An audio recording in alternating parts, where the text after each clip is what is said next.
In this video, you will learn absolutely everything about engine flushing because performing this procedure right before an oil change will save you a lot of money on repairs to the turbocharger, lubrication system, cooling system, and the engine itself. Problems that can simply be avoided by using proper preventive measures.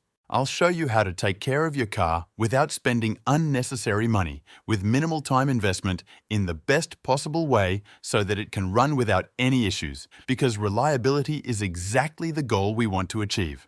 Take 6 minutes to watch this material, see the before and after cleaning effect, and decide if you want to join the group of people who prefer prevention over repair. Let's get to work. The first very important piece of information. What exactly is an engine flush? It's an extremely simple procedure that involves pouring a ready-made store-bought product into the oil filler cap just before changing the oil itself. It only takes about 15 minutes of engine running for the product to circulate through the entire system, causing metal shavings and all accumulated deposits to loosen and drain out with the old oil during the oil change. This procedure significantly extends the life of your engine, improves lubrication, and allows both the engine and the turbocharger to operate under much lower stress and dissipate heat more effectively. I will show you the entire procedure from start to finish. In this video, we'll clean the system and change the oil in a BMW E60 with a 3-liter diesel engine. At the very beginning, it is important that the entire flushing and oil change process be carried out on a warm engine. That's why I get inside and heat up the whole system to full operating temperature, around 90 degrees Celsius.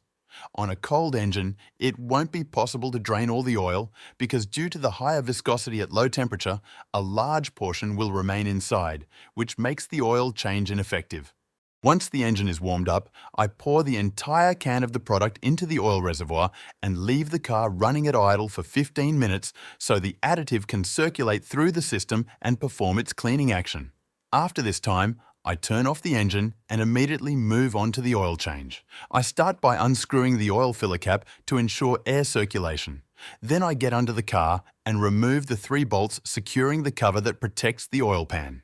Right underneath it is the oil drain plug, which I loosen using a 17mm socket wrench. In the meantime, prepare an oil pan or a bucket, preferably a large one, because in this engine, after flushing, we will drain at least 7 liters of oil.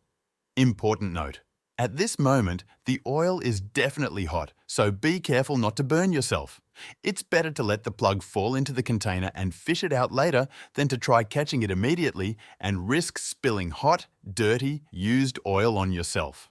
I leave the bucket under the drain for a few more minutes and move to the top to unscrew the oil filter, which is located on the right side of the engine. For this, you'll need a 32mm socket wrench. Once unscrewed, I pull the filter out onto a tray and set it aside for cleaning and replacement. Removing the filter allows the remaining oil, previously trapped in some of the channels, to drain out. So if you ever hear someone say that the filter doesn't need to be replaced every time, don't listen to them, because that's nonsense. It's an expense of under $10 that makes a huge difference in the final result. While we're on the topic, when buying a filter, always choose a kit that includes a new filter seal and a new drain plug washer. There's no point in reusing the old ones. I slide the old filter out of the plastic housing and do the same with the old gasket, which resists a bit and doesn't want to come off easily. Once everything is out, I clean the housing to flush away any remaining dirt that might have collected inside. I use a degreasing spray or brake cleaner. The agent dries quickly on its own, but to be safe, I wipe everything with a paper towel, making sure no bits are left inside. I also dry and clean the drain plug bolt. As I mentioned earlier, it's a complete set of 3 parts, the filter and 2 seals, and that's everything we need. I carefully place the rubber gasket at the very end into the groove that's slightly deeper. Then I prepare the bolt with the copper washer, which we'll screw back in shortly.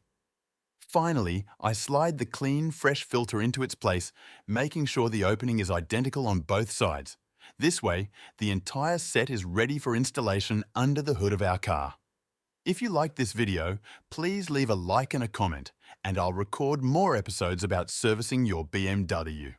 Thank you. I go underneath the car, clean the drain plug area thoroughly until it's dry, and screw the bolt back in. always remembering to install the washer, usually a copper one in this case. I tighten everything with a 17mm socket and a torque wrench, applying 25 nanometers of force, since that's the specification given in the car's documentation. Back on top, I apply a small amount of fresh engine oil onto the rubber gasket of the filter. This helps ensure a perfect seal. Before screwing it in, I also wipe the filter mounting area, specifically the threads, completely dry with a paper towel. There's always some dirt left there that can make removal or installation harder, so it's the perfect time to get rid of it. Next, I screw the filter together with the housing back into place as far as I can by hand, then use a 32mm socket and a torque wrench set to 25 Newton meters. The next step is very important because getting the oil quantity wrong can have terrible consequences for the engine. And here it's going to be surprising. You'll need to pour in much more oil than during a standard oil change, and I'll explain why. According to the service manual, the capacity should be about 7 liters of oil. But after our flushing procedure, this amount can increase to even 8 liters. Because by adding the flushing agent that changes viscosity, we've pushed the oiling system practically down to zero. To avoid overfilling, I first pour in 6.5 liters, wait a moment for the oil to spread evenly, checking the dipstick repeatedly until the correct level is reached. If needed, I add another 100 milliliters until it's perfect. In the meantime, I check underneath the car to make sure the drain plug gasket we replaced earlier is sealed and completely dry. It's the perfect moment to verify that.